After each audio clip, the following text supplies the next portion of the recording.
Good evening, and thank you for joining the Westerly Library in Wilcox Park for tonight's author talk. This program is being presented using the webinar version of Zoom, and attendees are joining in listening mode only. Please send any questions through the Q&A feature at the bottom of your screen, and we'll do our best to answer them within the time we've allotted. Please note that this talk is being recorded and will be posted on our YouTube channel at a later date. Should you get disconnected, simply use the link that was emailed to you earlier to get back into the program. I will now turn it over to our moderator for tonight, a member of the board of the Friends of the Library, Mary Weiss. Thank you, Amanda. Good evening and welcome to this virtual author talk with two critically acclaimed and award-winning authors, Marie Benedict and Victoria Christopher Murray. As Amanda said, my name is Mary Weiss. I'm a member of the board of the Friends of the Westerly Library in Wilcox Park. The Friends are collaborating with the library this evening in bringing you this virtual event. Good evening, Marie and Victoria. Good evening. Hello, how are you? Thanks for having us. Oh, thank you for being with us. This is an unusual author talk format, at least for me, with two authors discussing one book in which they co-authored. Typically, we have one author and one book. However, this is a collaboration combining Marie's strengths as a skilled historical fiction writer, and Victoria is one of our leading top African-American contemporary authors. This has resulted, this collaboration, in an instant New York Times bestseller. The book was recently released on June 29th, 2021.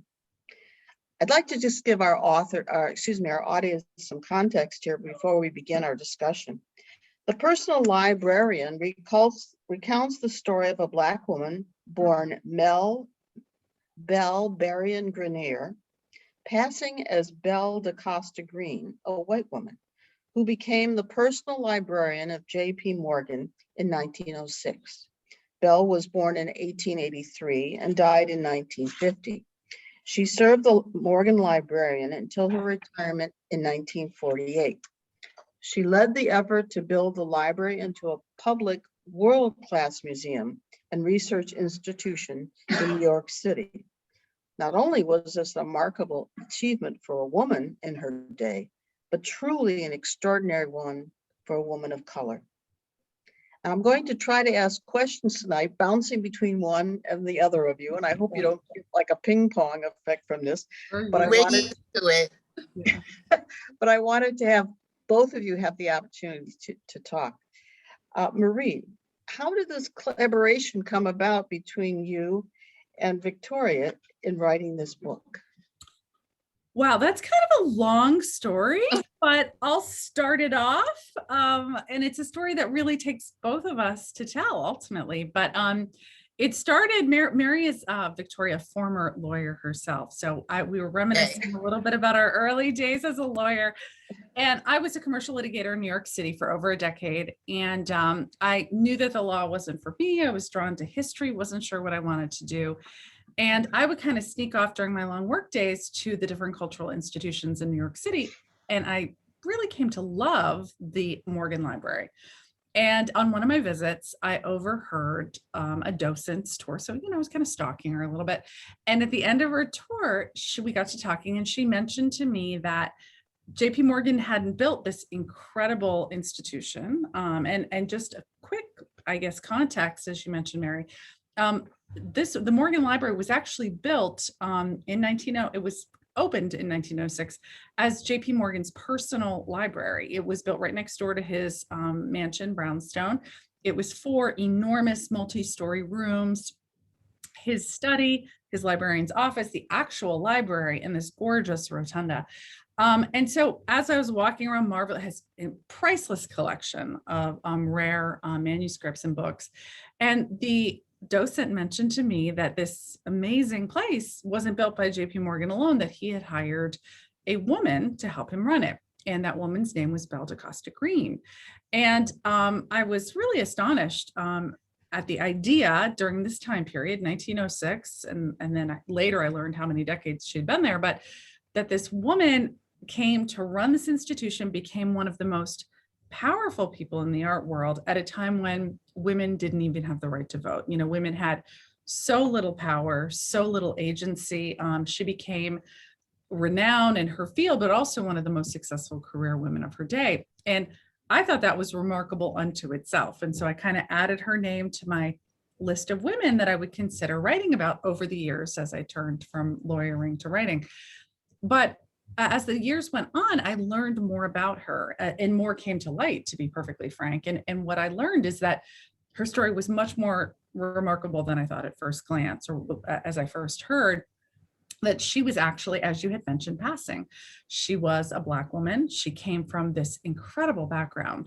Her father was Richard T. Greener, first Black graduate of Harvard, first Black professor at University of South Carolina, dean of Howard Law School in his day, a well-known advocate for equality.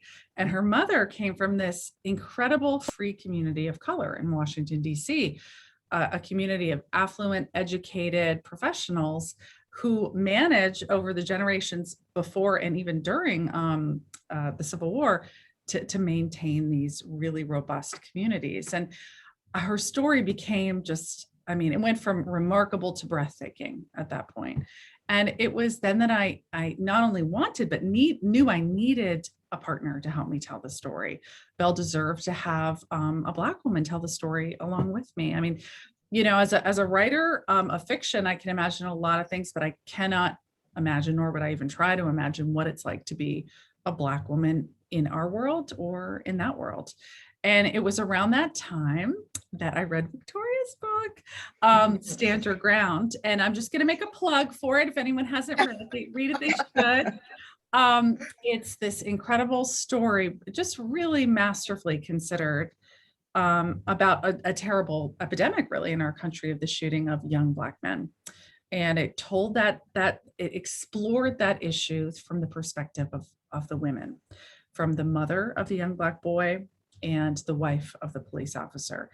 And it just opened up my eyes. It was so beautifully written. And the more I thought about it, the more I thought she's really kind of doing what I do. You know, it's not historical, but it's taking an issue, a topic, and looking at it from the perspective of the women.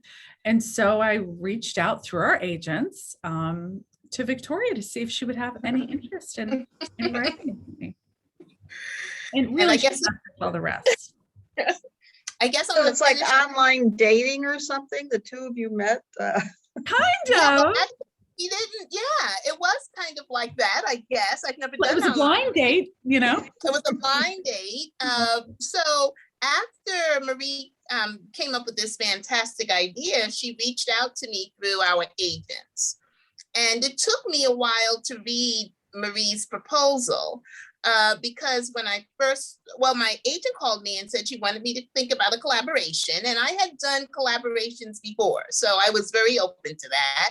But when I Googled Marie Benedict, I had no idea what I could have in common with her to write a book. And so before I even read the proposal, I called my agent and I said, does Marie know who I am? I mean, has she seen me? Does she know who I am?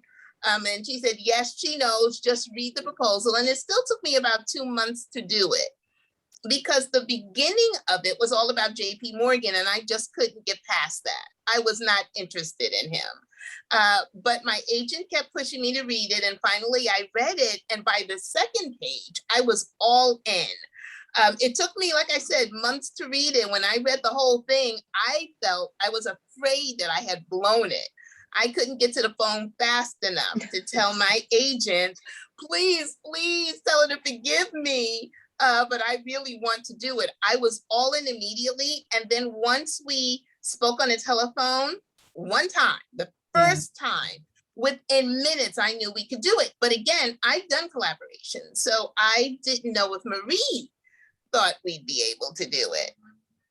I knew we could. I mean, not to be like weird and mystical or anything, but I just felt this like really strong connection with Victoria. I mean, you know, to your point about blind dating, like sometimes it clicks and sometimes it doesn't, you know, and I just felt like this click with Victoria. We had so much in common in so many different ways. And her vision of the story was so pure and true. You know, she really, just like I do with all my women, just wanted to really honor Belle and her story and her history, and that meant the world to me. And of course I knew, you know, Victoria, as she mentioned, she had collaborated on so many books. Like, I didn't know what I was doing. I mean, admittedly, now looking back on it, I'm like, who did I think I was? Just like Let me reaching just out take to someone I didn't know. just a little bit second here, because if your book was published in February of this year, that meant that you were working on this book during COVID. Oh And yeah. Yes. you ladies don't live in the same city. Nope. So how did that even work, Marie? I mean, what went on? How did that work?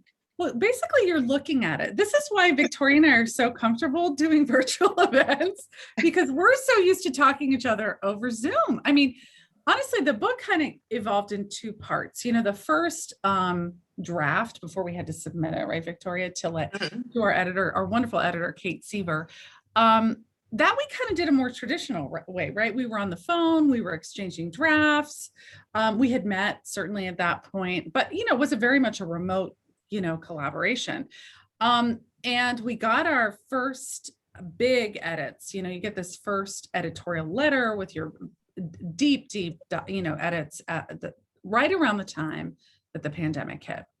And I thought it was going to make it harder, but to be honest, Victoria and I are like, I mean, she's in Jamaica now, and I'm just still in Pittsburgh. But I mean, to be fair, she's back to traveling, maybe not me, not so much. But we are both were constantly traveling. And for once, we had to stay put. And we discovered, as the rest of the world discovered, Zoom. And so we suddenly, instead of communicating over the phone and email, I felt like I was with Victoria during the pandemic. Every day. She was Every day. quarantined in my house with me, Yeah. with kids, you know, because we were together every single day. And the story kind of took on this second life. I mean, we think it was good before, right? But Mhm. it was, I mean, that's really when the story became what it is now. Yes, not only because we worked together every day, we had to sit down, and this was the only thing on our plates. I mean, we had other things on, but it wasn't like we had to travel and do all those things. And so we sat down every day and talked through this story, worked on the edits together, wrote new chapters, all in the middle of COVID and the summer of 2020, which was all social unrest. So all of the things that we were talking about race in the book was happening almost at the same time outside, and then the two came together in the novel. I have a minor point, but this is one of my things that always interests me, is chapter headings. And I noticed, Victoria, that the chapter headings are very specific. We have a date, we have a place, but since this is work of historical fiction, I tried to match up some of these and I gave up headings with events going on in the world. So were these just fiction too, or was there some general sense of what was going on at the time? No, the headings, all Marie, are true. There was some liberties that we took with dates and things inside the story, but we knew we knew where she was, we knew the date of it, so the headings were all true. Yeah. Wow. How did you gain that information, Victoria? How did you know where she was on certain dates? I mean, well, the good thing is that I had the best co-author in the world when it comes to writing historical fiction. So that was my thing, because we researched it together, both reading the nonfiction book, An Illuminated Life, about Belle DeCosta Green. But Marie had already done so much research on this that I didn't have to worry about trying to figure out dates. I had to worry about not worry, because it was a pure joy, doing the specifics of, like, okay, did they have music at the Vanderbilt ball? Right. Who was playing, if they had music there, or what were they wearing, those kinds of things.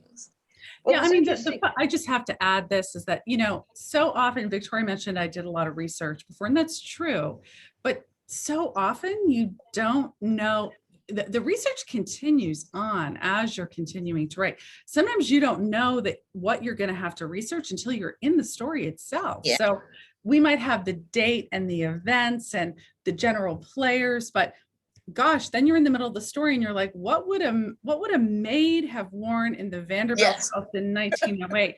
And then you're down the rabbit hole, looking for that stuff. So that's something that we did together as the story evolved.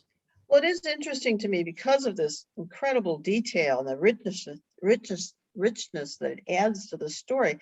But the majority of the book, and this is the lawyer in me, 26 chapters out of 42 plus the epilogue, and I love that you did 28 that. pages out of 324 focus on just a 7-year period from 1906 to 1913. Marie, why did you choose, both of you, I should ask the question, that particular 7-year period of time? Well, that's when JP Morgan was alive.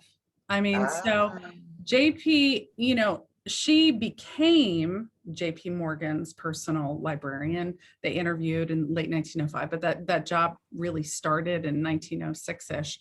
And that period of time during his life was so transformative for her, both as a professional. She went from from being an unknown but respected librarian at Princeton University to becoming the right-hand person to the most powerful man in America and possibly the world, right? Possibly. So yeah. Suddenly she's elevated and she's also catapulted into a totally different echelon of society.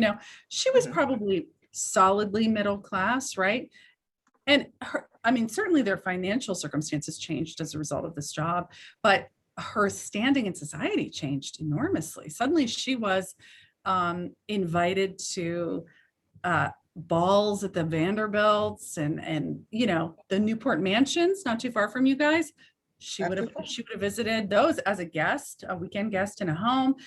So suddenly her life is changing. Her status as a white woman is confirmed. Her family's status is being elevated right alongside them. And you know what? If JP Morgan thought that they were a white family, then by God, they were a white family.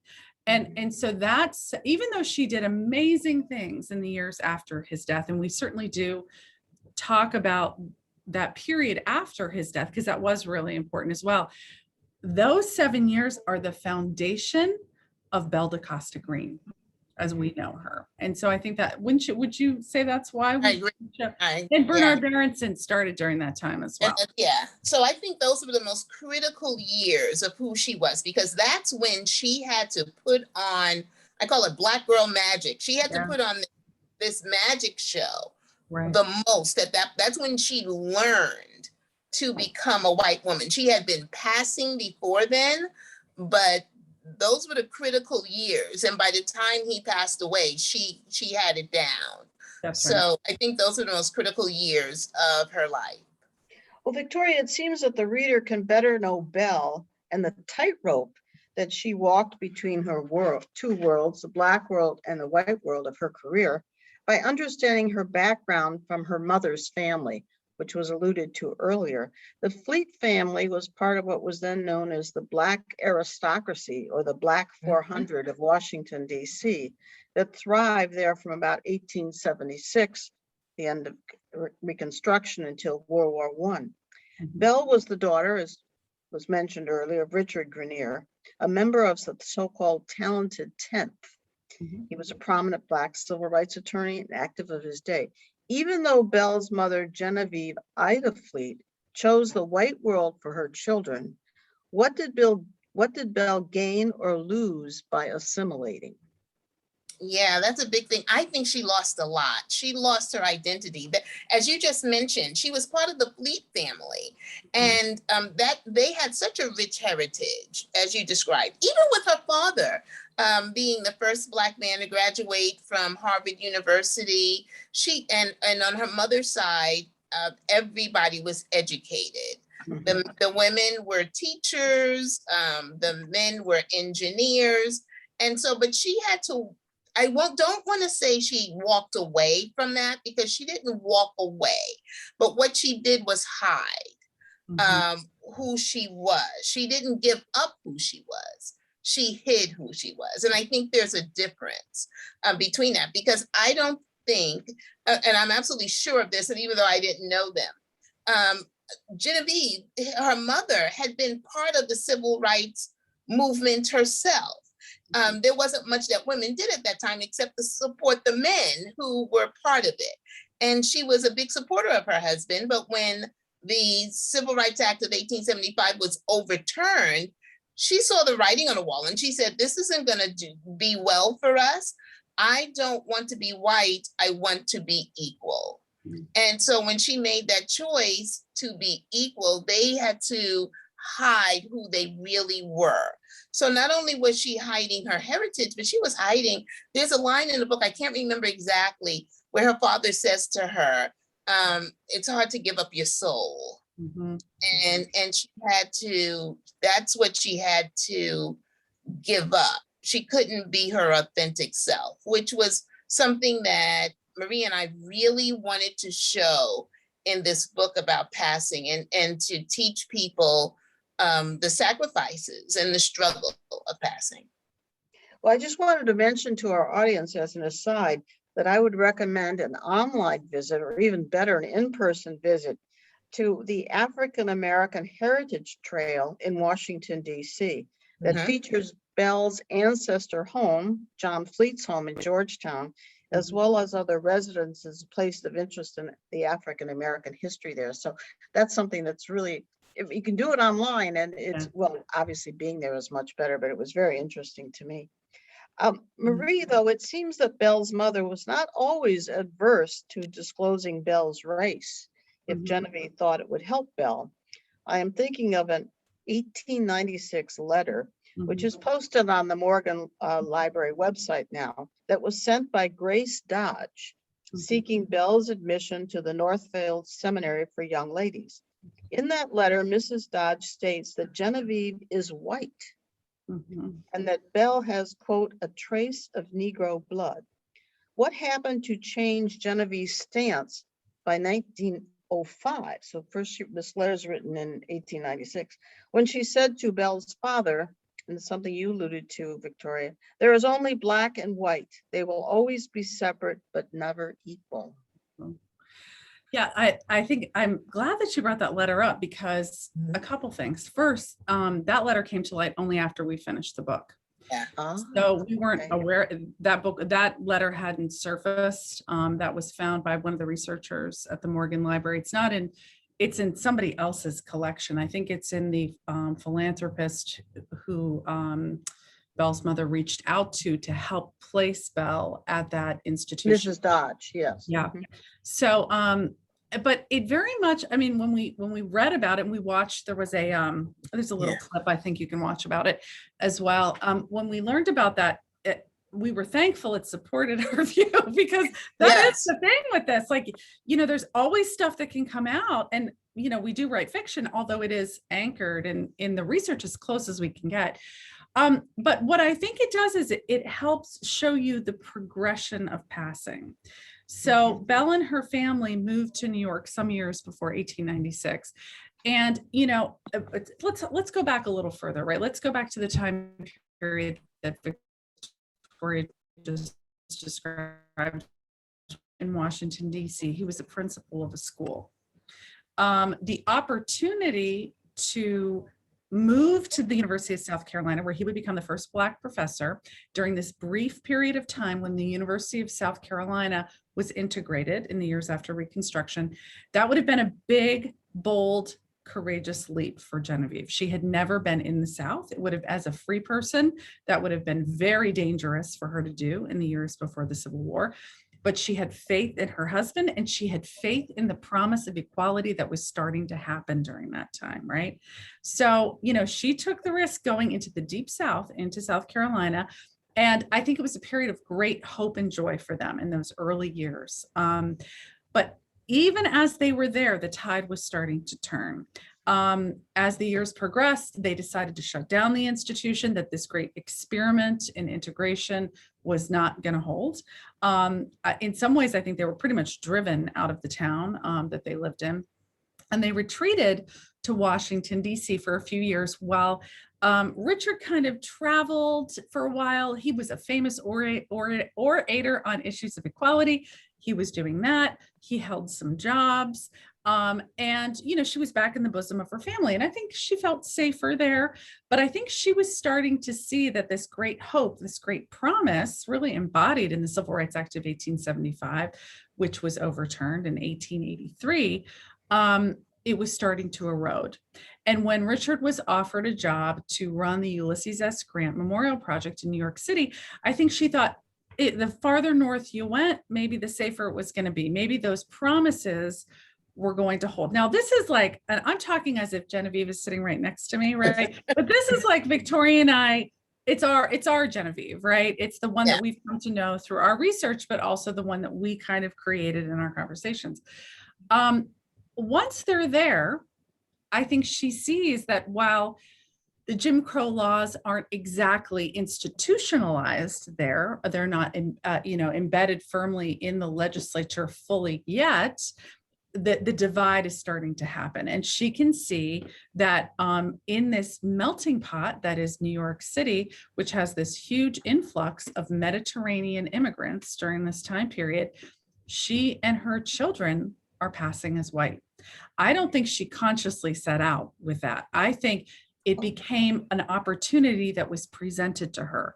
And I think bit by bit, over time, they moved to a white neighborhood. The children attended white schools. And I think Richard was able to kind of turn away, ignore it, pretend it wasn't happening only for so long. And I think there came a certain point when a decision had to be made. And that's when the family rift happened.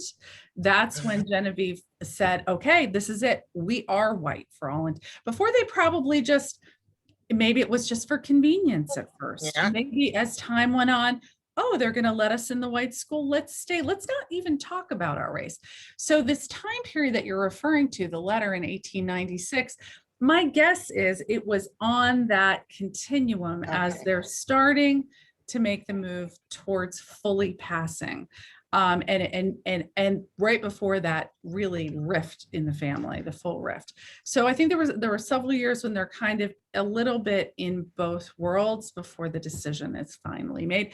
And as Victoria said, we don't think it was, she didn't set out for that purpose, but it became, the society around her was changing, and there was not going to be the sort of community that she grew up in Washington, D.C., this sort of free community of color where that you have rights and privileges, but you still are considered a person of color. It was going to be white and black. There was going to be one drop rule. There wasn't going to be anything in between. Richard was not relinquishing the fight, and she was looking out for the best equality she could help deliver to her children. So that's kind of the way we thought. Well, that's a good, and the book, I'm not giving away any spoilers because the book touches on that, but the major part is when Belle gets to the library in 1906. Yeah.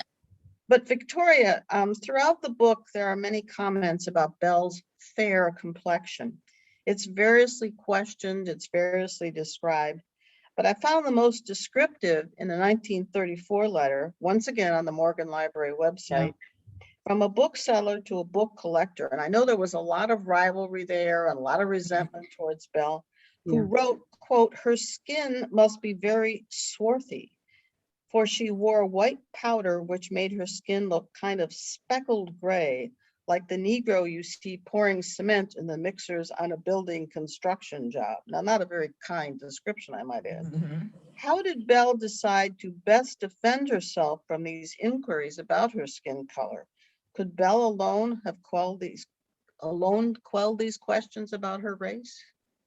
Well, what she did first was her mother did it. Her mother gave her the name DaCosta, because there's no DaCosta in their family. Her name was Belle Marion Greener. And then suddenly she's a DaCosta to say that she had a Portuguese grandmother out there somewhere. And that's why she has this dusky complexion. That was the first thing. The second thing Marie and I think she did was she hid in plain sight.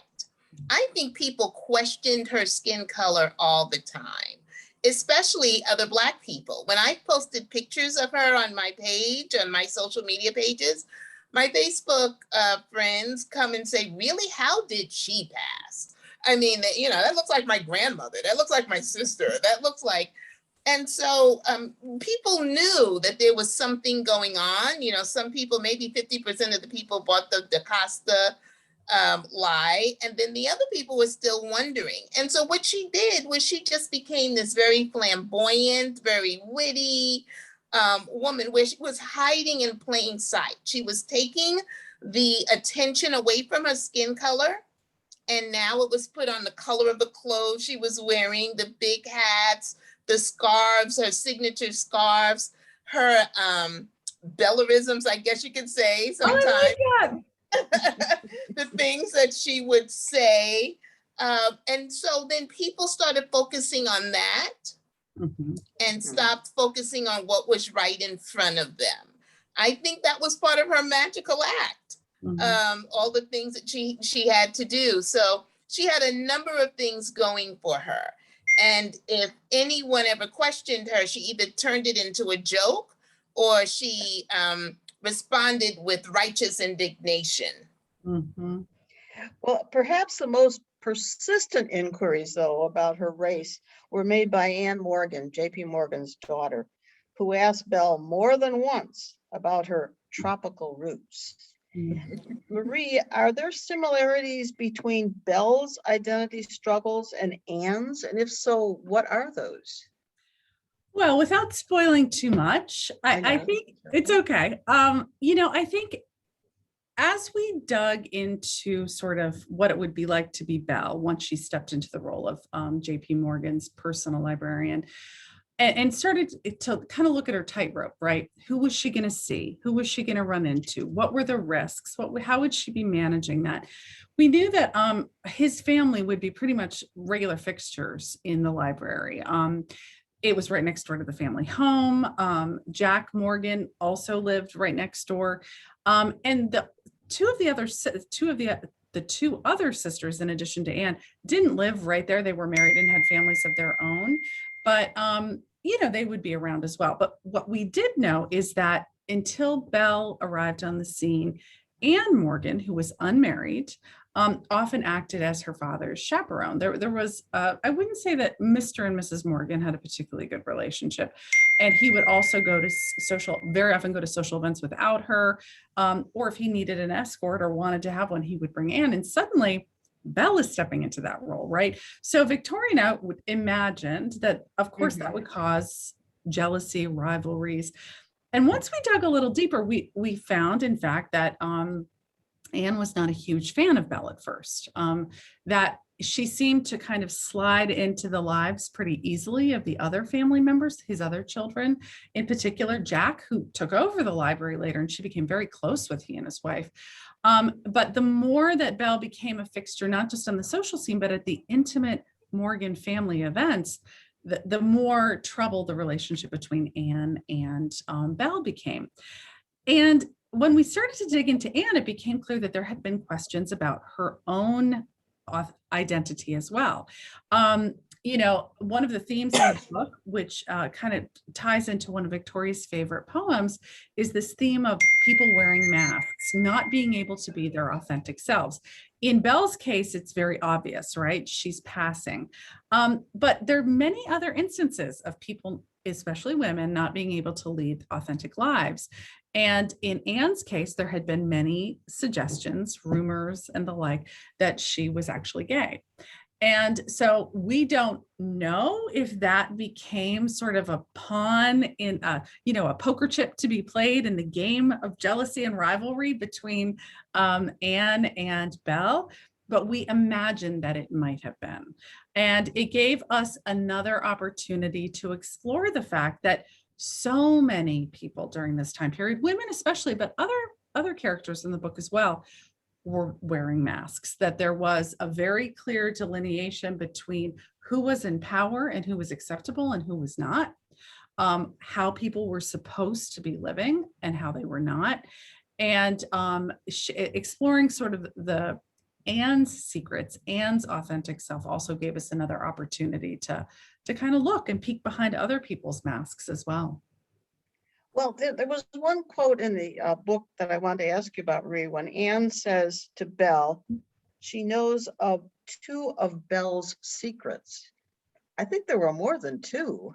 Do you agree? It's only I 2 mean, she knew about. yeah, I guess. I was like, Belle well, was what 2 riddled is with she secrets. talking about? You know, Right. so I don't know if it was just that she was passing as white, which obviously Yeah. one. If it was about Bernard Berenson, who we can talk about next, Mhm. or this supposed relationship that I think gets into Anne's jealousy of Belle with Mr. Morgan. Mhm. So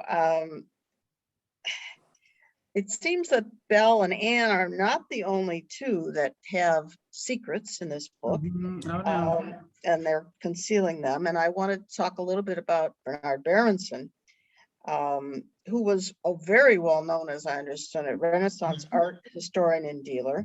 But he too had to operate in a world that would not have been accepting of him because he was a Russian Jew and he was presenting himself as this Bostonian Catholic, I guess. Yeah. So, Victoria, what was the attraction between Belle and Bernard that bound them together? I mean, literally and figuratively for so many years. Yeah. I don't, that drove us nuts. Yeah.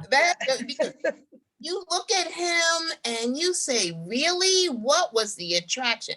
Right. I think it was clearly, obviously intellectual. She had been introduced to him when she was just a child through a book that her father had given her. And she just, once she met him, I can imagine what it would have been like for any of us to meet an author that we'd been introduced to as a child, and now we're grown and we have these intellectual conversations, and he knew how to seduce her. He seduced her through art and through their mutual love of it. So that, I believe that was the attraction. And then I don't want to give away too much, but it was hard for her to break because she'd never felt that before. Mm-hmm. Yes, it was. Well, it was also this anti-Semitism that Mr. Morgan had. Yeah. And that must have been, here she's trying to pass as white, and then she falls for this guy who she knows Mr. Morgan would never tolerate. And he would make these pejorative comments to her about him. So she was really loading up here on her problems by having this relationship with Mr. Berenson. Yeah, but she's already been using her magical tricks. So she was able to sneak off to see him quite often. And think about that. That's no feat. She had to go across the pond to see him. But I think it was all intellectual. I'm not sure there was a lot of a physical attraction, but he knew how to seduce her. She was so enamored with him, and she was, I think, until the day she died. Yeah. I'm not going to ask you to answer this question, but did both of you write these sex scenes in the book? Because we'll just leave it at that. All right. No, I'll be happy to say, Victoria and I are wonderful partners, co-writers, friends, sisters. And one of the things that we have learned about each other is what we're good at and maybe what our lesser skills are. And we'll just say that one of my skills is not writing those scenes, and Victoria is like a master at them. Thank God. We'll just leave it at that. Okay. Just leave it at that. The one that was written so sensitively, I thought, though, was the relationship between J.P. Morgan and Belle. Obviously, that was her boss, a mentor, a collaborator. They worked closely together practically every day when they each were in town, building up that collection, making it into an amazing place. She would go out with him on social events. But Marie, beside these obvious work-related relationships, there were other aspects to the relationship. And maybe you wanted to touch on those for a moment and how difficult it was to try to write that. Well, to us, again, we're drawing on the historical record, but we're developing our own version of Belle, right? Because, she's not in the room with us, even though sometimes it feels like she is. We felt she was. We felt her. thought- They had a complex relationship. She and JP, I think it started out very much sort of as boss employee, mentor mentee. But as time went on and they were in that building together all day, every day, except when he was traveling, and because that really became his workplace, his refuge. I don't think he loved being in his actual home. His relationship with his wife wasn't great. And so they started to become much, much more to each other. I mean, initially they were bound, I think, by their shared, in some ways, like she did with Bernard Berenson, their shared love of art. They both truly loved it. And both have the same goal of really creating one of the world's best unrivaled collections of the history of the printed word. But as time went on, they became so much more to each other. She became his confidant, not just in matters of art, but in matters of business and in personal matters too. They had a lot of little rituals, including playing cards together, and she would read to him at different parts of the day, whether it was literature or the Bible. And I think, they started to develop a rapport that the likes of which he didn't have with very many people. They were friends, and yet they were so many other things. And then layered on top of it all was this very real romantic tension. I think he was attracted to her and it was mutual. I think, it's hard to imagine he was in his 60s and 70s during this time period, a huge man, tall, imposing. She was petite, very slender. And he was a philanderer. I mean, if you look at pictures of him, especially he had like a facial deformity. He had this, it was like a very serious form of rosacea, and his nose was almost legendary, in its deformity. But that did not stop his prowess with the ladies. And The guy had money, so. Well, there was money, but it's power. I think it was who he was. Power. It was it was the power. And all of those things. And I don't think he'd met anyone like her. Certainly he met many women and was with many women, but she was brilliant. She was bold. She had moxie. And she was willing to stand up to him and for him. And I think there was just something about that made their relationship both unique and almost indefinable. Well, Victoria, what do you think is Belle's legacy? I mean, she was such a phenomenal person. Do you think she would have been successful if she had not passed as white? No, not at that time. Not at all. Not at all. She wouldn't have been, nobody would have accepted her. She was Black, and she would have been relegated to a different career, maybe as a teacher, teaching at a colored school, perhaps. So I have no doubt that he would have never hired her if he thought she was anything close to Black. But she wanted to bring together this massive art collection. I think before she came in, it was just like piecemeal, and she wanted to gather it together to tell a story, to tell a full story. And then it was always private, and she felt that should be open to the public. And I think she opened up the richness of that place for everyone to see. Don't you think so, Marie? Definitely. I mean, she made so many sacrifices to pass, her real identity. They couldn't see their extended family. She couldn't marry and have a family of her own because she could have a child that was significantly darker than her and reveal her secret. So I think, we think that for Belle, the sacrifices had to be worth it. Because she was making she was surrendering all of these really integral parts of herself. And the thing that would be worth it was to leave this magnificent institution, a public institution, behind for the people that followed. And, you know, her father had been a librarian, her father had been a lover of art, her father had been a believer in the power of the written word. And that's basically what their institution stood for. And so I think that legacy on some level may have made in her mind the sacrifices worthwhile. But boy, would I love to ask her if I could, you know, Yeah. people always ask us, who would you, if you could, you know, if you could talk to any historical figure, who would it be? Yeah. It would be She would be, Green. yeah, Yeah. I have so many questions. So many questions for her.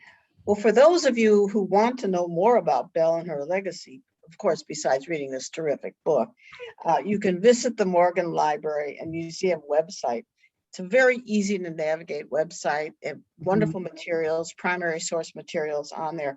But you should especially, if we can think ahead to 2024, mark the date of the centennial exhibit, which is going to be dedicated to Belle and her 24-year career at the library as the director from 1924 to 1948.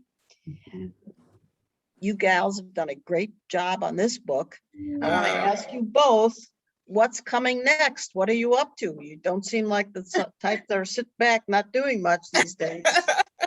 We share that. Neither one of us can sit still. I know. I'm kind of excited. I'm in Jamaica now, so there's thunderstorms going on a film. So not for one of my books, but I'm very interested in working in this industry. But we have something that we're going to do together. Marie cannot get rid of me. Once she was bold enough, because think about how bold of a move that was for Marie to reach out to an author that she had never met. No. You know, didn't know how. That was really bold for her to do that. So I'm thankful. So I'm since thankful. I'm so grateful to her, she's not getting rid of me. And we have another project coming up. So you want to tell what it is, Marie?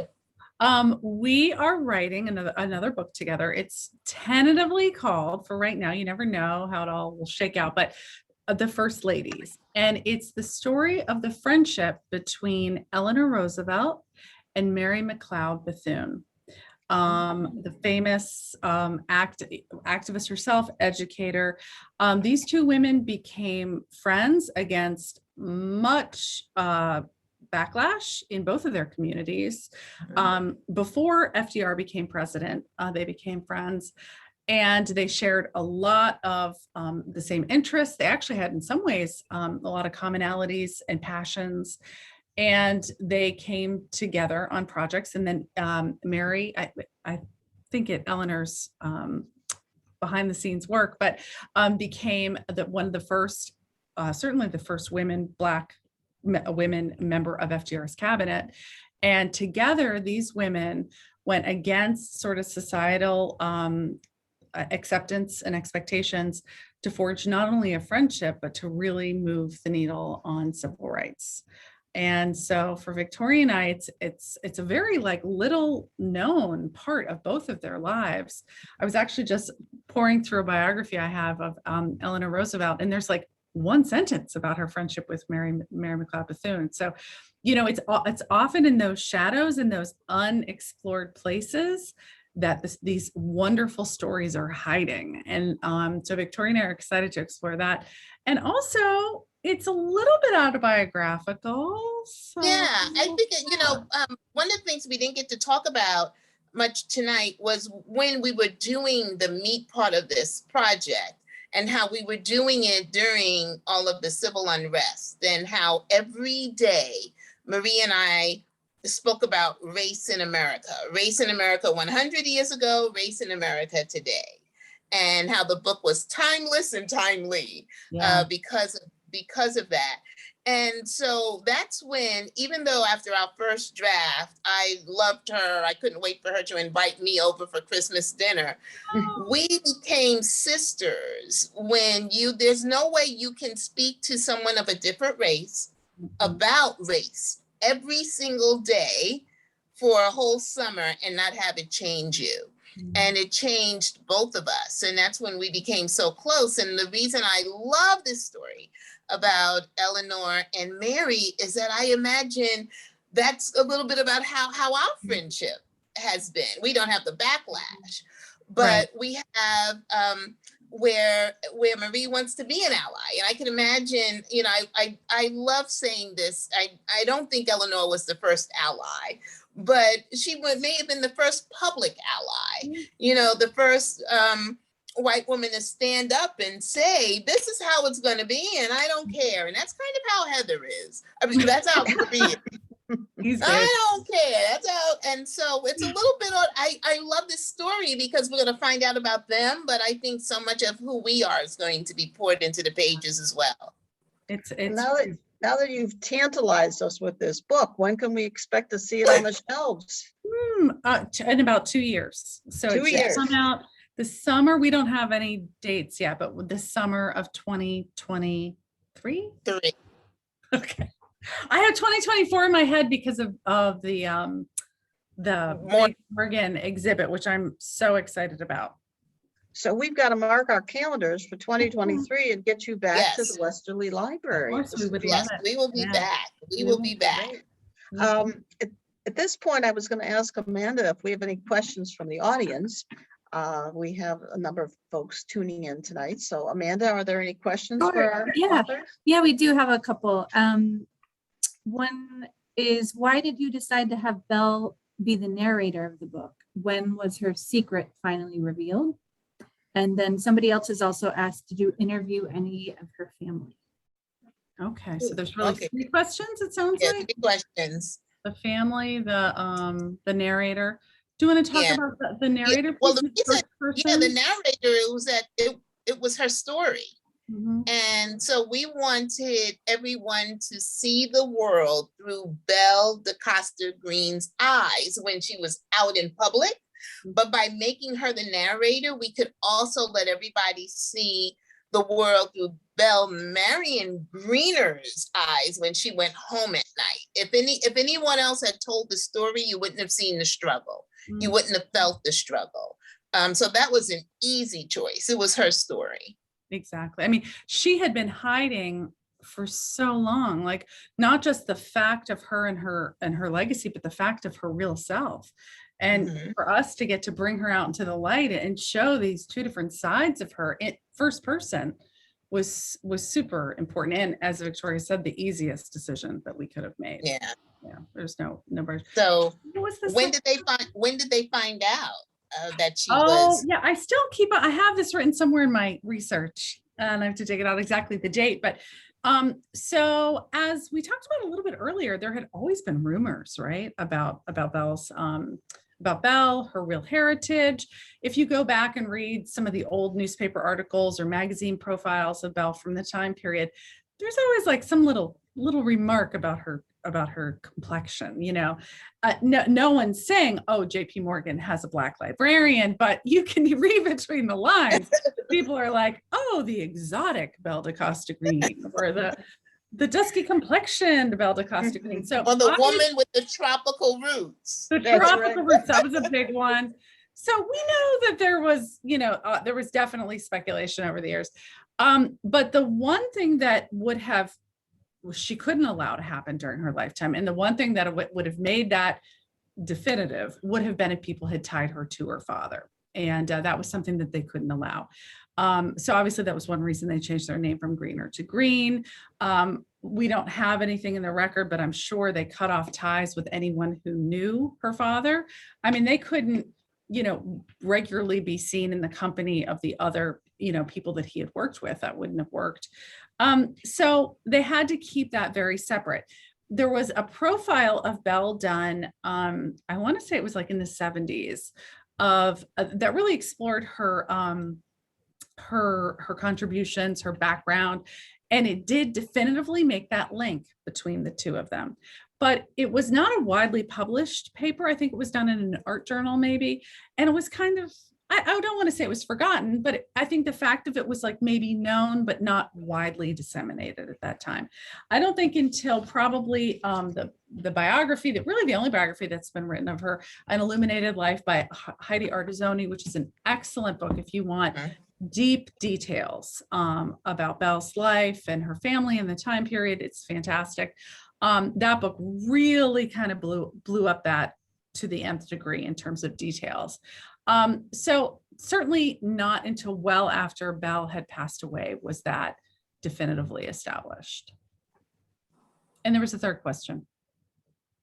Yeah, I don't remember the third one. Oh, did we ever talk who about did- family members? Yes, exactly. Was that it? Okay. Yes. No. I mean, we don't know. I mean, maybe someone can help us, but we did not have the time, nor did we find any of her immediate family members. She was one of 7. 2 of the children passed away in infancy. Of her remaining siblings, her 2 older sisters, the older ones, they never had children. All of them married white people and had lived as white people.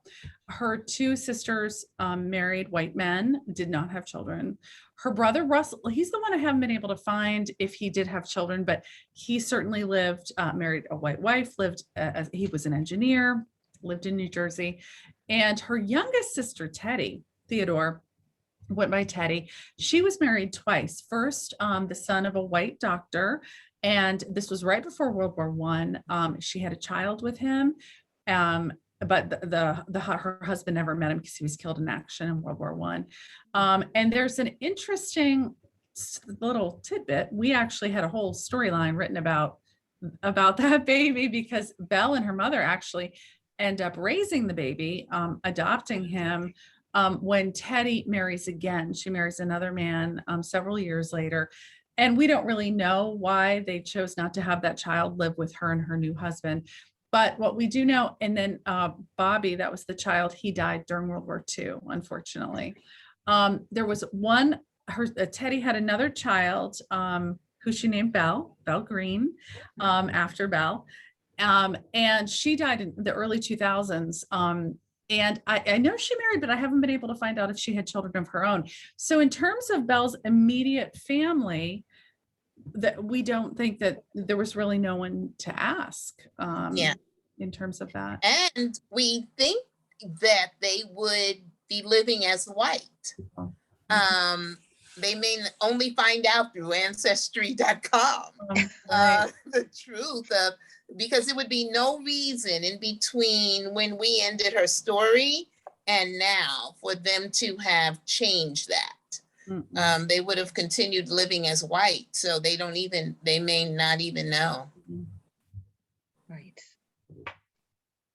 Thank you for that, ladies. I'm not seeing any other questions, just a couple of thank yous in the chat. Donna said, remarkable story and wonderful program. Thank you. Peg said, just want to say how compelling your presentation was this evening. The book was brilliant and you certainly gave us the essence of who Belle was. Your enthusiasm is infectious and I, for one, cannot wait for your next book, First Ladies. Thank you for bringing this story to life. Thank you. Oh, thank you. And with that, I certainly just want to say also thank you on behalf of the library and the Friends of the Library, and of course, everyone attending. We really are just incredibly grateful that you both took the time out of your busy schedules to join us this evening. Thank you so much. Well, thank And you a for special having. thank you to Mary as always. Oh my gosh, who was Very great questions. amazing. you. Oh my Thank gosh, you. and the separate research, it was fantastic. The internet opens up a whole world, doesn't it? But thank you That so lawyer much. training comes in handy too, Mary. I know it does. does. Very And I true. only wish that we had more time to speak Me with you. too. Because if we Me had too. people who, not everyone has read the book yet, but many have it, many have not. And if we got together again after everyone had read the book, then we could really go in many directions. Talk. Right. We So could thank you really- again so much for coming and joining us. Thank you so Thanks much. again, ladies. We Thank you. appreciate Thank you it. for having Have us. a wonderful good night. evening. You Thank too. you. Thank you very much. Be safe down there. I Good night, will. everyone. Okay.